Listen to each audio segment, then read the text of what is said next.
శివాయ. ఓం నమో నారాయణాయ. ఓం శ్రీ నరదృష్టి నివారణ కాళభైరవాయ నమో నమః.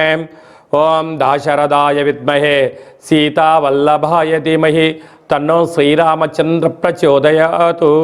హరి ఓం. మా ఛానల్కి స్వాగతం. చూస్తున్న వీక్షకులకు ప్రేక్షకులకు ప్రియ కాళభైరవ భగవద్బంధులకి స్వాగతం పలుకుతూ మమ్మల్ని ఎంతగానో ఆదరిస్తూ ఉండబడినటువంటి ప్రియ సోదరీ మణులు అందరికీ కూడా సనాతన ధర్మ వీక్షకులకు సంరక్షకులకు శ్రీరామనవమి పండగ శుభాకాంక్షలు. అందరము రామనామాన్ని జపింపచేద్దాం, ధర్మాన్ని కాపాడుకుందాం, ధర్మబద్ధమైన జీవితాన్ని పొందుదాం. అయోధ్యలో రామ విగ్రహ ప్రతిష్ఠ అయిన తర్వాత మొట్టమొదటిసారిగా జరుగుతూ ఉండబడినటువంటి శ్రీరామనవమి కనుక రాబోయే కాలంలో మనం అందరము కూడా అయోధ్య వెళ్దాం, రాముడిని దర్శిద్దాం, రామతత్వాన్ని మనము తెలుసుకుందాం. 16వ తారీఖు 4వ నెల 2024 నుండి 30/4/2024 వరకు పుట్టినటువంటి వారందరికీ కూడా ముందస్తుగా జన్మదిన శుభాకాంక్షలు. గతంలో వివాహం చేసుకున్న వారికి వివాహ వార్షికోత్సవ శుభాకాంక్షలు. ద్వాదశ రాశుల్లో గ్రహ గమనాన్ని ఒకసారి వీక్షింపచేద్దాం. మేషరాశిలో రవి మరియు గురు సంచార స్థితి, కన్యరాశిలో కేతు సంచార స్థితి, కుంభరాశిలో కుజుడు మరియు శని సంచార స్థితి, మీనరాశిలో బుధుడు శుక్రుడు మరియు రాహు సంచార స్థితితో ద్వాదశ రాశుల్లో గ్రహ గమనాలు ఈ విధంగా ఉన్నాయి. కన్యరాశి వారికి చైత్రమాస పూర్ణిమ రోజున ఎలాంటి విధి విధానాలు పాటించాలో ఈ వీడియోలో సవివరంగా సంపూర్ణంగా తెలుసుకుందాం. కన్యరాశిలో ఏ ఏ నక్షత్రాలు వస్తాయనగా ఉత్తరా నక్షత్రంలోని 2, 3, 4 పాదాలు, హస్తా నక్షత్రంలోని 4 పాదాలు, చిత్తా నక్షత్రంలోని 1, 2 పాదం కలిపితే కన్యరాశి అవడం జరుగుతుంది. చాలామందికి పుట్టినటువంటి కాల సమయంలో డేటా బర్తులు లేనటువంటి కారణం వలన పేరు యొక్క మొదటి అక్షరాన్ని అనుసరిస్తూ ఆ రాశిని తెలుసుకునే ప్రయత్నం చేద్దాం. ఏ అక్షరం ఉన్నట్లయితే టో, పా, పీ, పు, ష, అణ, ఠ, పే, పో అక్షరాల వారందరూ కూడా కన్యరాశి జాతకులే. కన్యరాశి యొక్క అధిపతి బుధుడు. రాశిలోనే బుధుడు ఉండడం, 6వ స్థానంలో కుజుడు మరియు శని సంచార స్థితి ఉండడం, 7వ స్థానంలో బుధుడు శుక్రుడు రాహు సంచార స్థితి, అష్టమంలో రవి గురు సంచార స్థితి ఉండడం వలన ఈ చైత్రమాస పూర్ణిమ సందర్భంగా కన్యరాశి జాతకులు ఒక చిలకపచ్చ లేకపోతే ఆకుపచ్చ రంగులో నవధాన్యాలను లేకపోతే గోధుమలను వేసి ఒక క్లాతులో ఎర్రటి ఒత్తులతో దీపం వెలిగించి దిష్టి తీసి ప్రవహించే నీటిలో వేయడం వలన వాహన ప్రమాదాలు పొంచి ఉన్నాయి కనుక జలగండాలు, వాయుగండాలు, యంత్రాలతో ఆయుధాలతో ఇబ్బంది కనపడుతుంది కనుక దోషం తొలగిపోతుందని చెప్పి గమనించాలి. కనుక ఈ కన్యరాశి జాతకులు వారి యొక్క జన్మ నక్షత్రం రోజున అష్టమి పూర్ణిమ తిథి ఎందున మౌనం, ధ్యానం, ఆధ్యాత్మికత అవసరం. లేకపోతే అనేక రకాల సమస్యలు పొంచి ఉన్నాయి. తస్మాత్ జాగ్రత్త. వృత్తులలో, ఉద్యోగాల్లో, వ్యాపారాల్లో, స్వయం వృత్తులు, సేవా రంగాలు, వ్యవసాయ సోదరీమణులు, గృహ భవన నిర్మాణ కార్యక్రమాలు చేసేటువంటి వారు, ప్రభుత్వ ఉద్యోగస్తులు, ప్రైవేట్ రంగంలో ఉండబడిన వారికి ఓపిక చాలా అవసరము. మిమ్మల్ని అనేక మంది శత్రువులు పొంచి ఉండి మీ మాటలతో రెచ్చగొట్టడం, మీకు మీరే బాధపడే విధంగా చేసుకోవడం, నిద్రలేని రాత్రులు గడపడం, మిమ్మల్ని ఆలోచనలో పడేయడానికి అనేక మంది సిద్ధంగా ఉన్నారు. తస్మాత్ జాగ్రత్త. ఏప్రిల్ నెలలో ద్వితీయార్థంలో ముఖ్యమైనటువంటి పండుగల గురించి క్లుప్తంగా తెలుసుకుందాం. 16వ తారీఖున చైత్రమాస శుద్ధ అష్టమి మంగళవారము పుష్యమి నక్షత్ర సందర్భంగా మనమందరము కూడా కాళభైరవ స్వామిని స్మరిద్దాం, కాలాన్ని అనుకూలంగా తెచ్చుకుందాం. గృహంలో వాస్తు, నరదృష్టి, యంత్ర, మంత్ర, తంత్ర, పరతంత్ర, తాంత్రిక దోషాలను తొలగించుకుందాం. కుష్మాండ దీపాన్ని వెలిగించుకుందాం.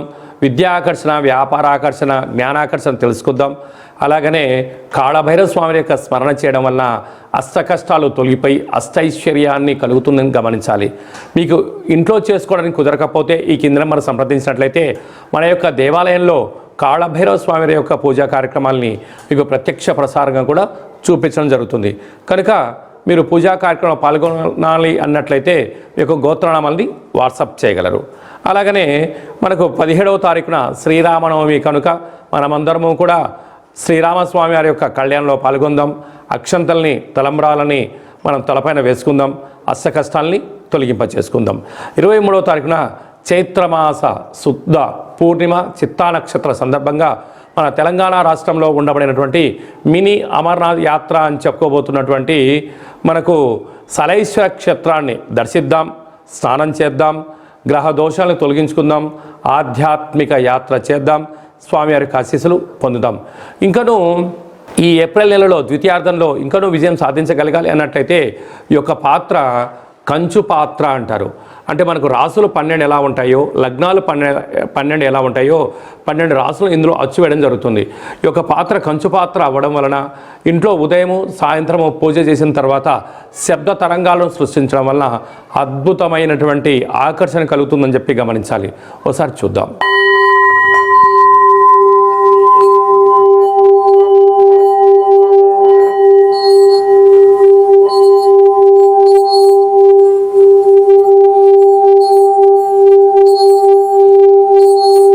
ఈ యొక్క శబ్ద తరంగాల ద్వారా మనిషి శరీరంలో ఉండబడినటువంటి 7 చక్రాలు వికసింపచేయడం, బయట ఉండబడిన లక్ష్మీదేవి ఇంట్లోకి రావడం, ఇంట్లో ఉండబడిన దరిద్ర దేవత బయటికి వెళ్ళడం కూడా జరుగుతుంటుంది.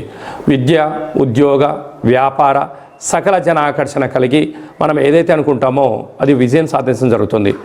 ఈ అక్షయ పాత్రతో పాటు ఒక కాళభైరవ స్వామికి ఒక పిరమిడు, డాలరు, కంకణము, కాళభైరవ హోమ కార్యక్రమాన్ని మీకు లైవ్ కూడా చూపించి గోత్రనామాల ద్వారా పూజ చేయించి మీకు ప్రసాదంగా ఏర్పాటు చేయడం జరుగుతుంది. ఆసక్తి గలవారు ఈ కింద నెంబర్ని సంప్రదించగలరు. అలాగే మీ వ్యక్తిగత జాతకం తెలుసుకోవాలనుకుంటున్నారా? మీ యొక్క పేరు, తేదీ, నెల, సంవత్సరం, సమయం రాసి వాట్సాప్ పంపించినట్లయితే 100 సంవత్సరాల జాతకాన్ని వ్రాసి పంపించి మీరు పుట్టినప్పుడు గ్రహ గమనాలు ఎలా ఉన్నాయి, ప్రస్తుతం ఎలా ఉన్నాయి, రాబోయే కాలం ఎలా ఉండబోతున్నాయో సవివరంగా తెలియజేయడం జరుగుతుంది. అలాగే మన దేవాలయంలో మన యొక్క జ్యోతిషం చెప్పించుకున్న వారందరికీ కూడా కాళభైరవ స్వామి వారి యొక్క అర్చన అభిషేక కార్యక్రమాలు కూడా ఉచితంగా కూడా చేయించడం జరుగుతుంది. అలాగనే చాలామందికి పుట్టినటువంటి కాల సమయంలో డేటా ఆఫ్ బర్త్లో లేనటువంటి వారికి మీ పేరు యొక్క మొదటి అక్షరాన్ని అనుసరిస్తూ రాశిని తెలియజేస్తూ అలాగనే రమణ శాస్త్రం ద్వారా అనగా కాళభైరవ ఉపాసన చేత భూత భవిష్యత్ వర్తమానాన్ని గవళ ద్వారా తెలియజేయడం జరుగుతుంది. ఆసక్తి గలవారు ఈ కేంద్రమును సంప్రదించి అపాయింట్మెంట్ తీసుకొని సంప్రదించగలరు. మీ డేటా ఆఫ్ బర్త్లను వాట్సాప్లో పంపించగలరు. అలాగనే మీ అబ్బాయికి కానీ అమ్మాయికి కానీ ఎంత ప్రయత్నం చేసినా వివాహం అవ్వడం లేదా, ఎందుకు అవ్వడం లేదు, జాతకంలో ఎలాంటి యోగాలు ఉన్నాయి, జాతకంలో ఎలాంటి దోషాలు ఉన్నాయో తెలియజేయడం జరుగుతుంది. వచ్చినటువంటి వధువు వరుడు యొక్క జాతకంలో గ్రహ గమనాల యొక్క పరిస్థితులు బట్టి వీరిద్దరి వివాహ తదనంతరము సంతానము, విదేశానము, రాజసన్మానము, రాజయోగాలు కూడా తెలియజేయడం జరుగుతుంది. అలాగే మీ ఇంట్లో తరచుగా భార్యాభర్తలు గొడవ పడడం కానీ, ఇబ్బంది పడడం కానీ, ఒకరిపైన ఒకరికి అభిప్రాయాలు సక్రమంగా లేనటువంటి పరిస్థితులు ఉన్నట్లయితే మీ యొక్క ఇరువురు పేర్లను పంపించగలిగినట్లయితే జాతకంలో ఉండబడిన దోషాలను గమనించి చిన్న చిన్న రెమెడీస్ ద్వారా మీరు పార్వతీ పరమేశ్వరులాగా కలిసి ఉండేటువంటి సలహాలు సూచనలు కూడా ఇవ్వడం జరుగుతుంటుంది. అలాగనే మీకు పుట్టినటువంటి పిల్లల యొక్క డేటా ఆఫ్ బర్త్లు పంపించినట్లయితే నామ నక్షత్రం ఏది పెట్టుకోవాలి, ఏ మాసంలో ఎలాంటి పేర్లు పెట్టుకోవాలి, వారి యొక్క విద్య, ఉద్యోగము, తదుపరి భవిష్యత్తును కూడా సంపూర్ణంగా తెలియజేయడం జరుగుతుంది. కనుక అపాయింట్మెంట్ తీసుకొని సంప్రదించగలరు. అందరికీ శుభం, జయం, లాభం కలగాలని కోరుకుంటూ ఆశీర్వచనం. శతమానం భవతి శతాయు పురుష సతేంద్రియ ఆయుష్యేవేంద్రియే ప్రతిష్టతి ధనం ధాన్యం బహుపుత్రలాభం శత సంవత్సరం దీర్ఘమాయు. సర్వే జనా సుఖినో భవంతు, లోకా సమస్తా సుఖినో భవంతు. సర్వం కాళభైరవ దేవతార్పణమస్తు. ఈ వీడియో మీకు నచ్చినట్టయితే లైక్ చేయండి, షేర్ చేయండి, మా ఛానల్ని సబ్స్క్రైబ్ చేసుకోండి. నేను చేస్తున్న ఆధ్యాత్మిక వీడియోలు మీకు ముందస్తుగా నోటిఫికేషన్ రావాలి అన్నట్టయితే గంట సింబల్ ప్రెస్ చేయండి, ఆల్ అని బటన్ కూడా తెలియచేయండి.